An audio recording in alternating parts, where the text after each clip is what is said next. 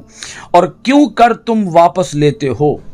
ہو کا معنی بنے گا اس کو، تم کیوں کر اس کو واپس لیتے ہو، یعنی مال کو، تم مال کو کیوں کر واپس لیتے ہو۔ اللہ پاک جھنجھوڑ رہا ہے انسانوں کو۔ وَكَيْفَ تَأْخُذُونَهُ، اے ظالم مردو، تم اپنی بیویوں کو طلاق دے کر اور ان سے حق مہر کی واپسی کا مطالبہ کر کے انہیں تم پریشان کرتے ہو، ان کی زندگی کو تم تاراج کرتے ہو، تباہ کرتے ہو۔ اللہ پاک فرماتا ہے کیوں لیتے ہو واپس ان سے مال؟ وَقَدْ أَفْضَى بَعْضُكُمْ إِلَى بَعْضٍ، فرمایا وقد، اور حالانکہ، افضا، تنہائی میں مل چکے ہو، تنہائی میں مل جل چکے ہو، بعضکم الی بعض، تم ایک دوسرے سے۔ اللہ پاک فرماتا ہے علیحدگی کی تلخیاں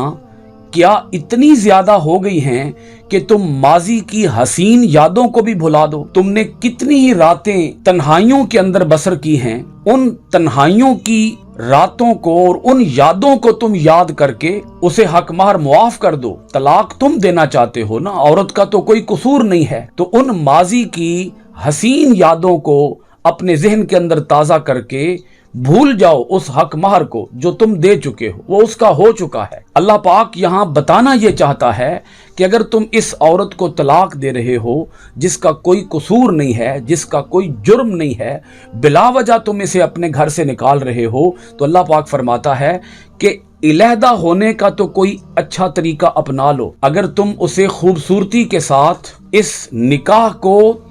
پایہ تکمیل تک نہیں پہنچا سکے، اس وفا کے عہد کو تم مکمل نہیں کر سکے، اس وفا کے عہد کو تم کنارے نہیں لگا سکے، تو اللہ پاک فرماتا ہے علیحدگی کا راستہ تو اچھا اپناؤ، نباہ تو تم سے ہو نہیں سکا، اچھا نباہ تو تم کر نہیں سکے، لیکن اب اتنا اس عورت کے اوپر احسان کرو کہ اسے علیحدہ تو کسی اچھے انداز میں کرو، اسے گھر سے رخصت تو کسی اچھے انداز میں کرو۔ اللہ پاک فرماتا ہے ان ماضی کی حسین یادوں کو ذہن میں لا کر اس حق مہر کو بھول جاؤ، اس حق مہر کی واپسی کا مطالبہ نہ کرو۔ تم کیوں واپس لے رہے ہو حق مہر؟ اللہ پاک فرماتا ہے وَأَخَذْنَا مِنْكُمْ مِيثَاقًا غَلِيظًا، یہ جملہ بھی انتہائی قابل توجہ اور قابل غور ہے۔ اللہ پاک فرماتا ہے وَأَخَذْنَا، وہ عورتیں لے چکی ہیں، مِنْكُمْ، تم سے، مِيثَاقًا غَلِيظًا، مِيثَاقًا وعدہ،